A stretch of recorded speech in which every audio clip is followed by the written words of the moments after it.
கர்த்தருக்கு பிரியமானவர்களே, இன்றைக்கி நம்ம பார்க்க போகிறது என்னென்னா, ஆனிஷ் பிரதர் வெளிப்படுத்தின விசேஷத்தில் இருந்து 24 மூப்பர்களை பற்றி கேட்டார். அதை பற்றி இன்றைக்கி நம்ம பார்க்கலாம். அதாவது வெளிப்படுத்தின விஷயத்தில்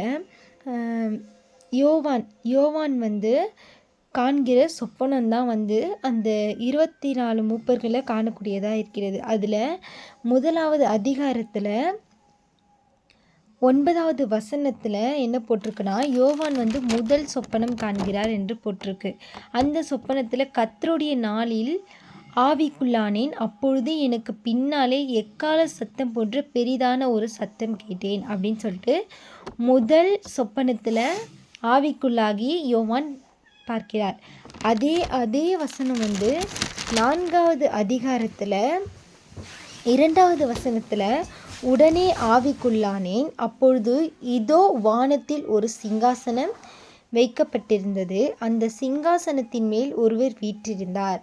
அப்போ இந்த 2வது சொப்பனமானது ஆவிக்குள்ளாகி ஆண்டவருடைய சிங்காசனத்தை காணக்கூடியதாக இருந்தது.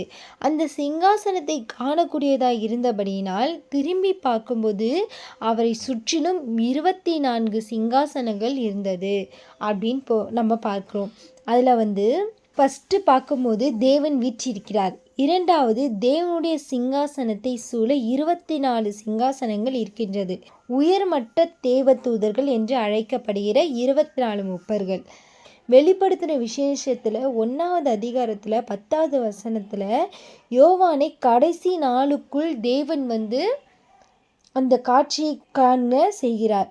மூப்பர்கள் என்ற சொல் அந்த காலத்தில் சபையினுடைய தலைவர்களாக இருந்தவர்களை குறிக்கிறதா இருக்கிறது என்று 24 மூப்பர்களும் ஒவ்வொரு சபைகளை ஆளக்கூடிய அந்த ஆவிக்குரிய சபையாளிகளாக இருக்கலாம் என்று காணப்படுகிறது.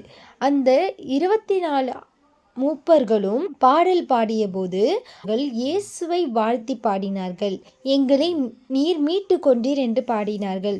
3வது உம்முடைய இரத்தத்தினால் மீட்டு கொண்டீர் என்று பாடினார்கள். 4வது எங்களை ராஜாக்களுக்கும் ஆசாரியர்களுக்கும் அதிபதியாக்கினீர்கள் என்று பாடினார்கள். அதுக்கடுத்து நாங்கள் பூமியை அரசாளுவோம் என்று பாடினார்கள். 24 மூப்பர்கள் பாடி முடித்த பிறகு தேவனை திரளானவர்கள் பாடினார்கள் என்று இருக்கப்படுகிறது. இதில் என்ன இருக்குன்னா, தேவனை திரளானவர்கள், அதாவது இறந்த பிறகு, இறப்பதற்கு பிறகு, இந்த காலத்தில் வருகிறதுக்கு பிறகு இறந்தவரும் சர்வ வல்லவர்களும் அதில் ஆவிகளுக்குரிய ஆண்டவரை பற்றி பாடக்கூடியவர்கள் திரளானவர்களாய் இருந்தார்கள். அந்த 24 மூப்பர்கள் பாடப்பட்டனர். இன்னும் பாதியை நான் அடுத்த வீடியோவாக போடுறேன். ஆமென்.